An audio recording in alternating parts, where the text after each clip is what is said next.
গোটেই শিক্ষা ব্যৱস্থাটো গোটেই ছাত্ৰ ছাত্ৰীখিনিৰ ভৱিষ্যত তো আমি আশা ৰাখিছোঁ আমাৰ বড়োৰ বক্তব্যৰ পৰা। জোনাইত প্ৰধান শিক্ষকসকলৰ সভা সম্পন্ন।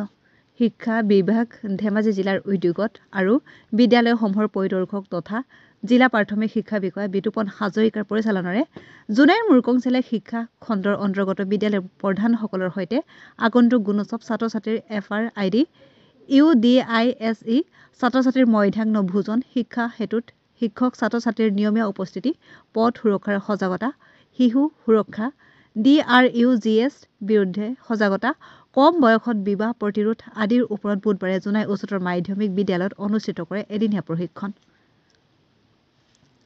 উক্ত সজাগতা সভাত উপস্থিত থাকে জোনাই সমজিলাৰ আয়ুক্ত আনন্দ মালহোত্ৰ, ধেমাজি জিলাৰ উপ আৰক্ষী অধীক্ষক প্ৰাঞ্জল বৰা, জোনাই সমজিলাৰ আৰক্ষী বিষয়া প্ৰাণজিৎ লক্কৰ, ধেমাজি জিলা শিশু সুৰক্ষা বিষয়া ইনফৰেছমেণ্ট পৰিদৰ্শক MVI ইনফৰমেশ্যন ইন্সপেক্টৰ, সমগ্ৰ শিক্ষাৰ জিলা আঁচনি বিষয়া পংকজ বৰা, জোনাই বিদ্যালয়সমূহৰ উপ পৰিদৰ্শক তথা খণ্ড প্ৰাথমিক শিক্ষা বিষয়া অমৃত কোঁৱৰ, জিলা FLN পৰামৰ্শদাতা ৰশ্মি দলে, জিলা MIS শ্যামন্ত বড়ো, MDMৰ district manager Khanindra Phukan, block MIS Manas Phukan, CRCC তথা ভাৰপ্ৰাপ্ত খণ্ড সমল ব্যক্তি লোহিত ফুকন, CRCC ভূপেন বৰুৱা আদিয়ে।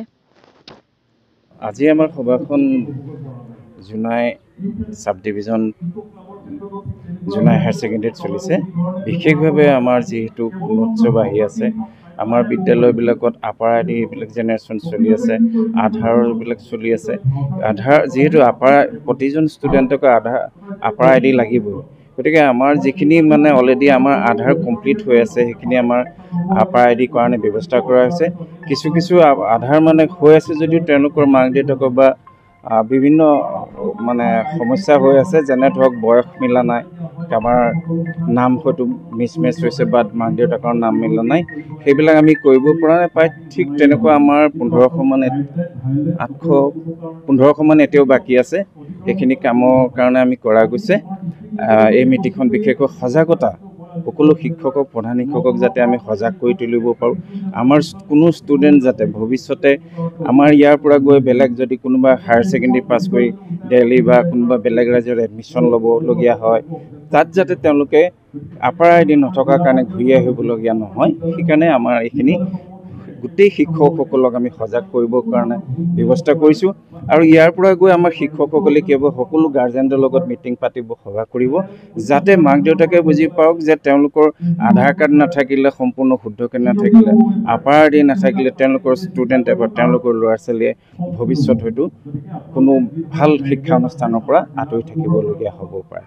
ইয়াৰ উপৰিও আমাৰ শিক্ষকসকলক আমি কি কৈছোঁ, ৰোড ছেফটিৰ কাৰণে আমি কি কৈছোঁ, এনফৰ্চমেণ্ট বিভাগৰ পৰা আমি এনফৰ্চমেণ্ট ইন্সপেক্টৰ মাতি অনা হৈছে। তেওঁৰ দ্বাৰা আমি ৰোড সজাগতা কেনেকৈ সৃষ্টি কৰিব পাৰি, মানুহৰ জীৱন কেনেকৈ ৰক্ষা কৰিব পাৰি, সেই সম্পৰ্কে আমি তেওঁলোক শিক্ষকসকলক সজাগ কৰিছোঁ।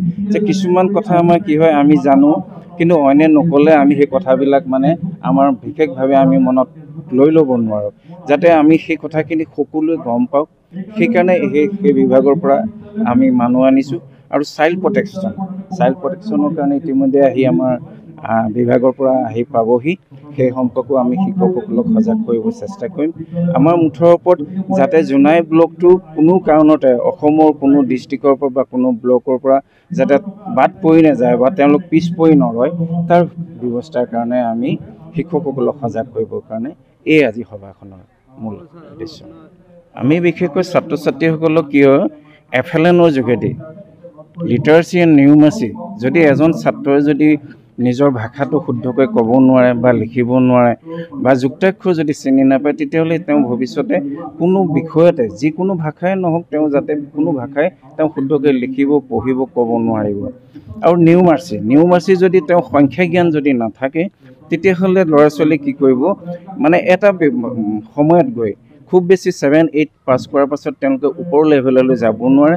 আৰু এটা কি হয়, ছায়েন্সত বিজ্ঞান বিভাগত তেওঁলোকে আমাৰ ল'ৰা ছোৱালীক খুব ভয় কৰা কথাটোৱে হৈ গ'ল তেওঁ যে বিশেষকৈ মেথছটো আৰু ছায়েন্সটোতো আমি পাই যাওঁ, পঢ়িলেও পাই যাওঁ বা বুজালেও বুজিব, যদি মেথছটো যদি ল'ৰা ছোৱালীয়ে বুজি নাপায় বা তেওঁলোকে সৰুতে যদি আমাৰ যেনেকৈ আগতে নেওতাবিলাক আমি মুখস্থ কৰিবলৈ দিছিলোঁ সেইখিনি যদি নাথাকে, কম্পিউটাৰৰ ওপৰত নিৰ্ভৰ কৰি নিজৰ মগজুৰ দ্বাৰা যদি তেওঁ সেইখিনি মুখস্থ নাথাকে, তেতিয়াহ'লে তেওঁলোকক সেই আগবাঢ়িবলৈ অসুবিধা হয়।